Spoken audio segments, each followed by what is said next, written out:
570 খ্রিস্টাব্দে আরবের মরুভূমির বুকে পবিত্র নগরী মক্কায় জন্ম নেন এমন একজন যার আগমনে পুরো দুনিয়াতে রহমতের বৃষ্টি বর্ষণ হয়েছিল। তিনি হলেন মুহাম্মদ ইবনে আবদুল্লাহ সাল্লাল্লাহু আলাইহি ওয়াসাল্লাম।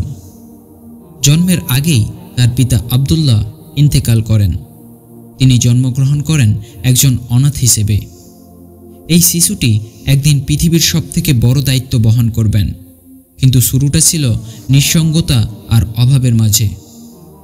অনাথ হয়ে জন্ম নিলেন, কিন্তু তাকদিরে লেখা ছিল পুরো মানবতার অভিভাবক হবেন তিনি।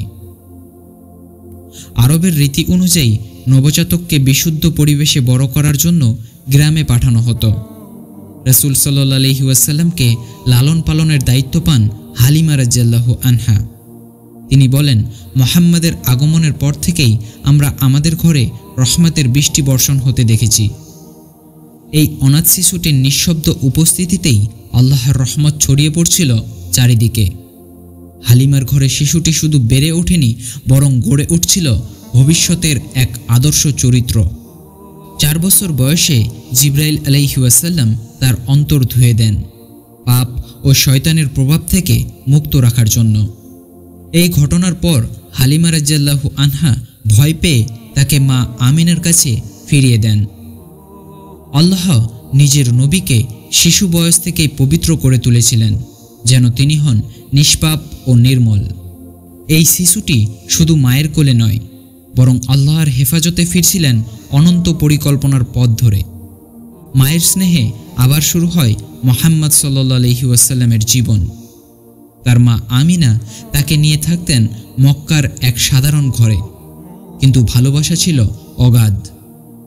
অনেক কষ্টের মাঝেও মা ও ছেলের এই সম্পর্ক ছিল স্বর্গীয় এক শান্তির ছোঁয়া।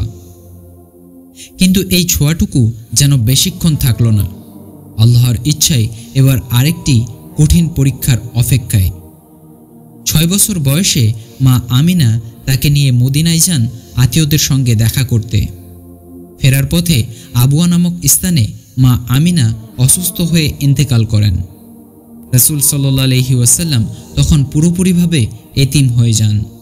একটি শিশু পাহাড়ের মাঝখানে দাঁড়িয়ে দেখল তার পৃথিবীর সবথেকে আপন মানুষটি চিরতরে হারিয়ে গেল।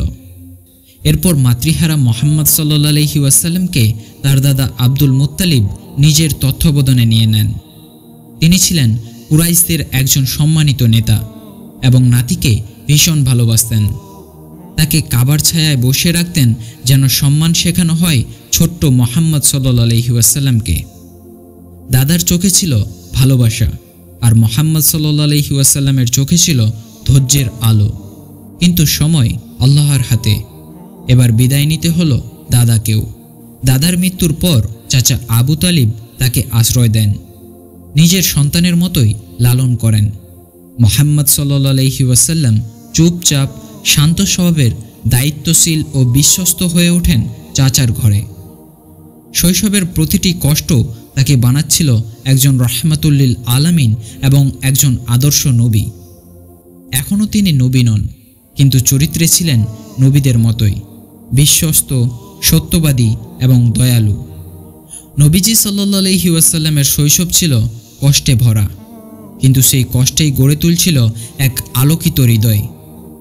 এই অনাথ শিশুটি একদিন হবেন মানবতার মুক্তির দূত, রাহমাতুল লিল আলামিন। এই শৈশবের গল্প শুধু ইতিহাস নয়, বরং তা এক প্রস্তুতি, এক ইলাহি পরিকল্পনার প্রতিফলন। ভিডিও শেষে আপনার জন্য কিছু প্রশ্ন।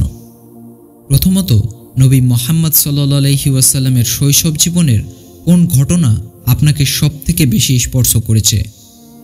এবং দ্বিতীয়ত, আপনি যদি সেই সময় থাকতেন, তাহলে কোন মুহূর্তে নবীজি সাল্লাল্লাহু আলাইহি ওয়াসাল্লামের পাশে থাকতে চাইতেন?